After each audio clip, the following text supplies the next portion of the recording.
Hey guys, welcome back to Tales on the Go. We have some stuff that was just dropped. Pro Pixel, I like this guy, man, because he analyzes a lot of UFO footage and he kind of breaks it down for you. Gives you a little bit of a scientific kind of, analysis of these things that we're looking at. So I kind of like his stuff. I will have his channel, his Twitter account linked below. Go give him a follow. Go check him out. All that stuff, you guys. But apparently there was a UFO footage that was dropped on 4chan. Now take this with a grain of salt. I have done some research on 4chan, and some stuff on 4chan isn't always legit, which is why we have ProPixel here analyzing the stuff and kind of give it a little bit of that validity, right? So, but I'm kind of curious what you guys think, and we're going to take a look at it and then let me know what you guys think. We also have something else to kind of look at. So we have a couple things to look at today. This is has to do with Jeremy Corbell and George Knapp. They are talking about the UFO egg footage that was dropped just recently with the helicopter dropping the egg and how it was brought down by PSYOPs. So they're talking about the validity of the PSYOPs program. Anyways, guys, I hope you enjoy.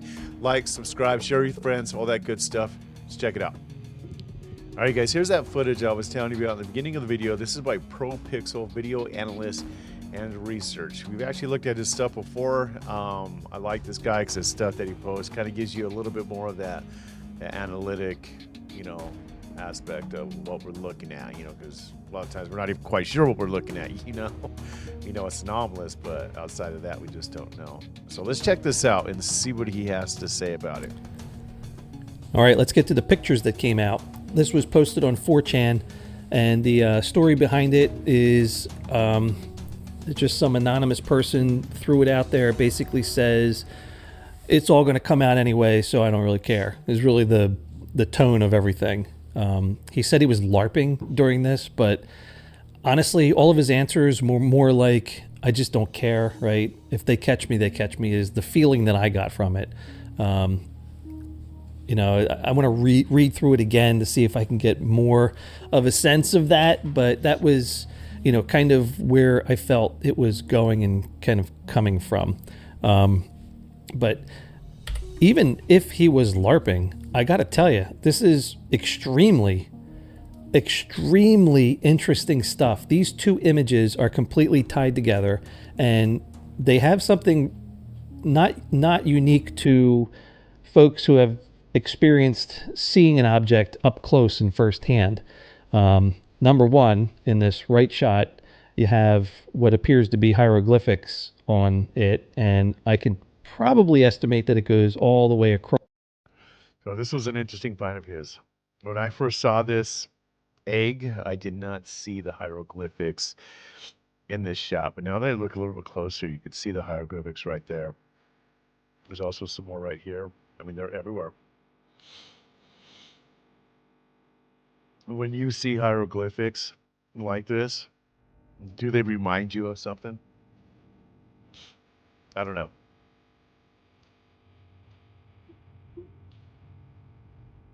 Across, and it's completely covered in them, right? It's the fact of the matter is this is blown out from the strobe, and we're going to get into that a little bit. And then this is the same image, not the same image, same object in the same setting. So let's get right into that. Why do I know this is the same object in the same setting? If you look down here on the bottom right corner, you can see like a fan of stone pattern, and that same fan of stone pattern is over here. And then right here, there's like a little flute that's leaning off to the right and up, and the same flute is leaning to the off and right here as well. And along with that, the rocks hanging, the rock formations hanging from the ceiling match too. It's like 1, 2, and it's like on that angle there. It's the 1, 2, and it's on that angle there. This is behind that. The angle is different when they're taking this photograph. They've moved over to the right, so that puts this more behind these two right there. And then here's this one here, and here's this one here. So this is the same setting, right? The same object in the same setting.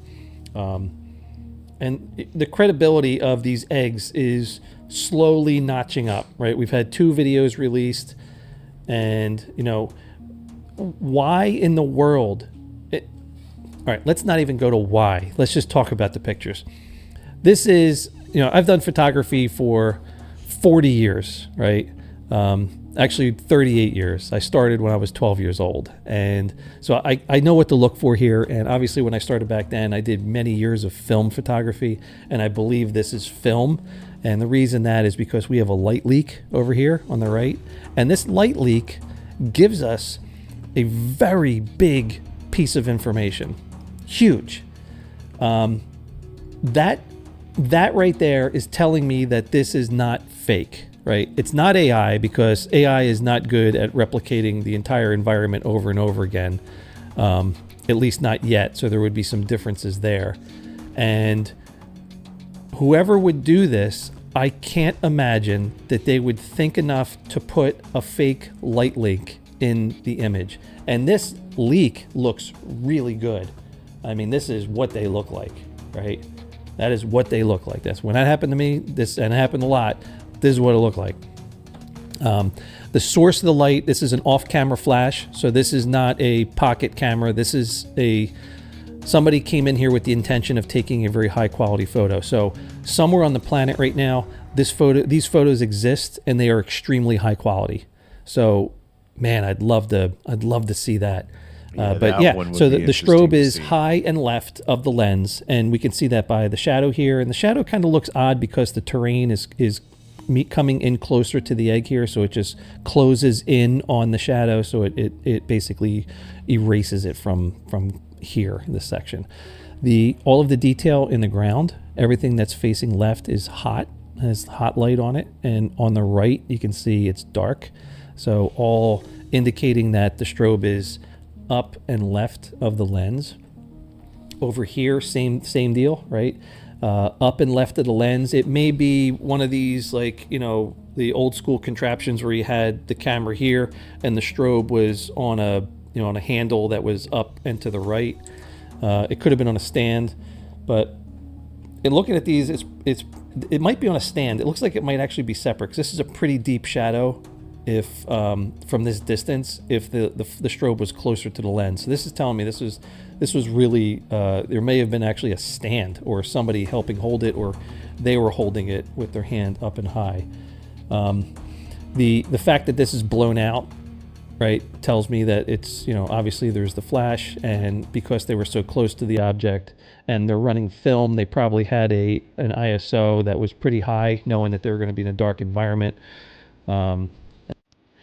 If you look carefully, and when you guys watch this video, pause the video, take a close look at this egg. If you have to, and you have access to an editing software, put it in the editing software and zoom in on it. And the reason why I say this is because I'm looking right here, and I don't even have this in editing software, so you may not have to do it either. But if you look up here on the top, you can see what looks to be hieroglyphics up here as well. Right there. Remember when I told you, does this remind you of something? Think back to like Egypt, the Great Pyramids that we have there. And look at all the hieroglyphics that are in there. Just so odd and so strange that you would see similar type writing on a UFO that you would see on the pyramids. You know what I mean? It's just very strange. And so they, it just blew it out with the strobe, right? You can only go so fast with the shutter with the older cameras to overcome this kind of intensity at that how close it is. And these are pictures of what appears to be, actually the guy said, or the anonymous person said, it was photos off of a laptop, and this makes sense. It looks like that to me. And just the patterning, right? That's what you expect to see when you take a picture of a laptop. So yeah, this is significant. These are honest to goodness images. I am like 99.99% sure these are real images of a real object somewhere in a cave. Now, what it is, what it's doing there, what are they doing there, that is a totally different question. All I can tell you is that what I'm seeing here is telling me these are real pictures. They were done on film, and somewhere on the planet there are some really crisp images of these that will show you all of the inscription on the egg, especially in this shot right here. So would love to get my hands on that. So that's what I wanted to leave with this. It's it's just the story keeps building. Significant. This is significant, and that's all I can say. And I'll leave it at that. Go ahead. This one has left me a bit speechless. I'm going to be honest with you here. This one was very, very interesting. Let me know what you guys think down in the comments below. I would love to get into a deep conversation with you people in the comments down below. Let me know what you think. Watch this video, watch it over and over again, and break it down, and let's talk about it. This one has got me very intrigued. Now, the second portion of the video is going to be about what Jeremy Corbell just posted 1 hour ago. And George Knapp also posted 11 hours ago. Jeremy Corbell had linked his post in his posting. And it's basically going to take us to a YouTube video that George Knapp did about 3 years ago of him interviewing 3 individuals, highly educated individuals that actually were part of the PSYOP program of bringing down these UFOs. So let's take a look at that and let's talk about it. Red. Let's walk through some of them. You've got one that's called the Mothership Fleet. Tell us about that video, October 2017, what the circumstances were, where you were, and what you saw. Certainly. Thanks, George, for asking about that sighting. That's probably the best recording I've shot to date. And this took place at Long Beach, in Long Beach, California. I had just purchased a new home there, and I was in my backyard just doing yard work, actually, one day, when I looked up and saw this tremendous blob of light in the sky, this huge, white, elongated light. And this looked a little different than most of the normal objects I see, which are typically orbs or circular objects. This was kind of like an elongated tube. So I'm watching this video with you guys. I have not seen this, so this is my raw reaction to what we're seeing. Now, when I saw this object, I immediately grabbed my camera, which is an infrared recording camera. I use a Canon SX60, which has been modified to record in full spectrum to see these other ranges of light that we can't see with our eyes. So once I put the camera on this big glowing light in the sky, all these smaller orbs were released from the object, which was just fascinating. And I'll add, the first 3 objects that came out of this portal of light were in a triangular formation, which is very rare and also a commonality in these sightings for me. Those triangle then formed like sort of a vertical line. It changed shapes too. So what was that display about? What was going on there? They were just trying to wow you?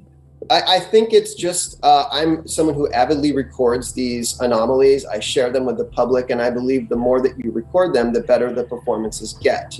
So in this case, I had been recording for about 8 or 9 years before I had this recording. And I just believe it wanted to share that moment with me on film, to share with the world. And then the more important point is this triangular formation of objects that came out in the beginning.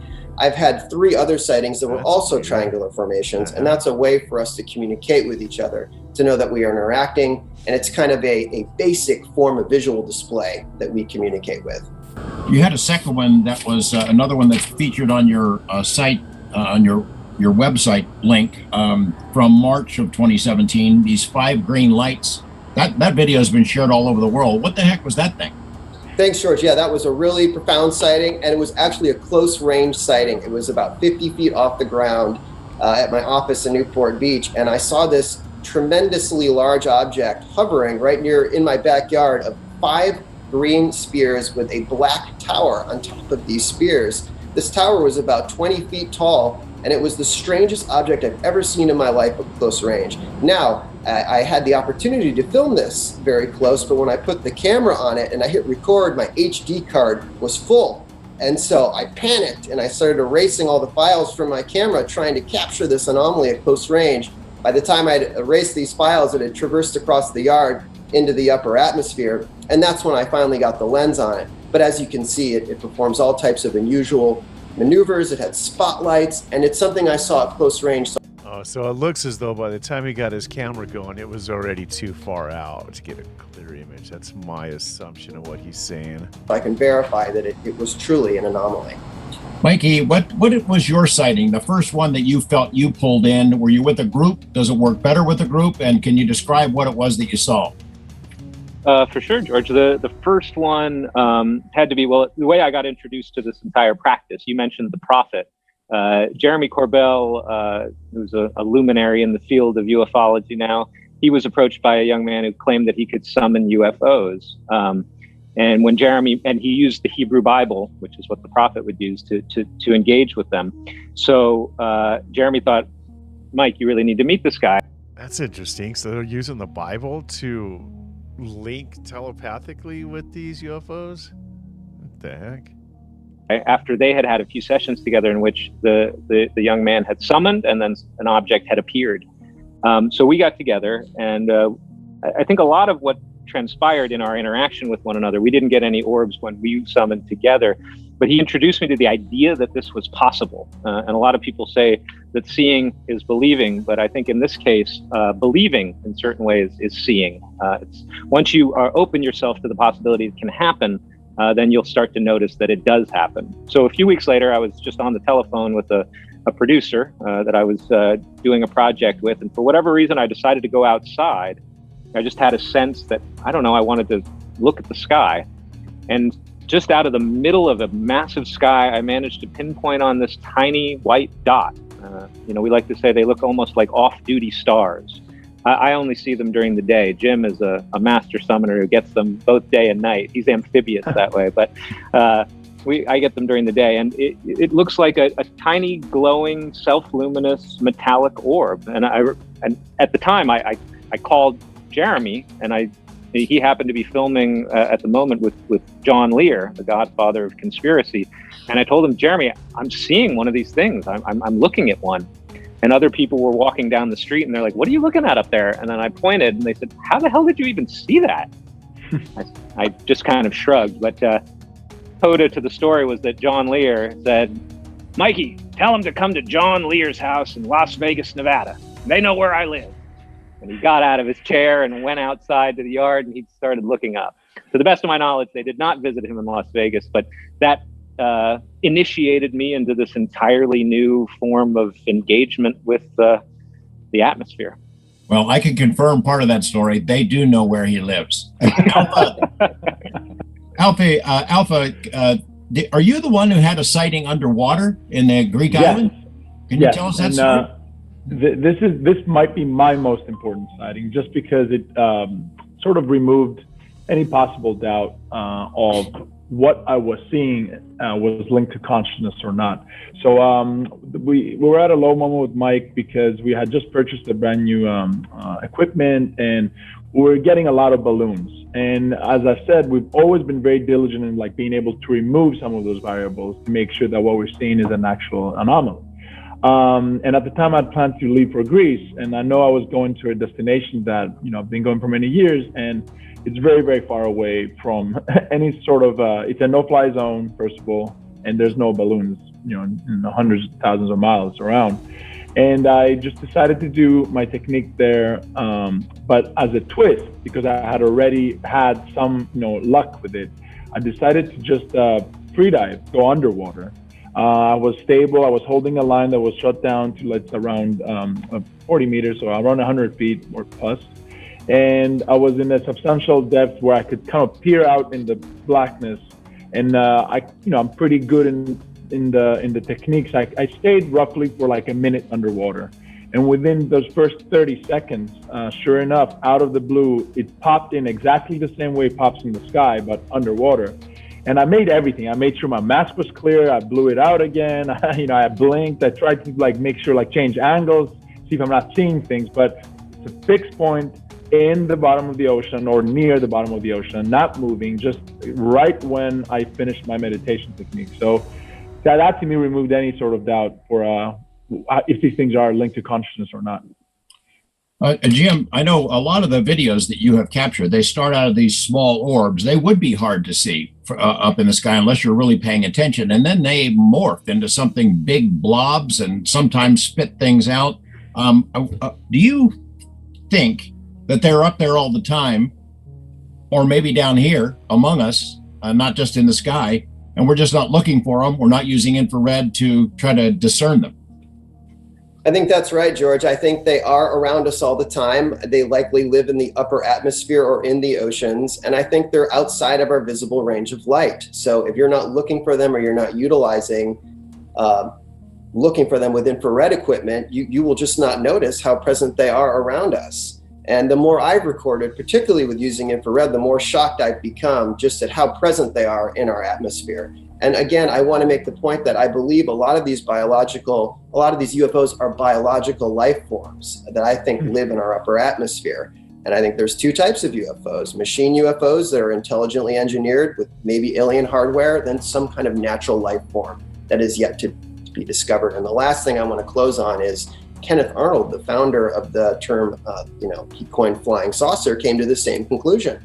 After 14 years of research, he reported in 1962 in Flying Saucer magazine that he thought these unidentified flying objects were not spaceships from space, but in fact groups and masses of living organisms in our upper atmosphere. And he thought the only difference between these organisms in the upper atmosphere and oceanic life was their ability to change their density at will, which comes back to your point about the morphing nature of the objects and their ability to change their shape at will.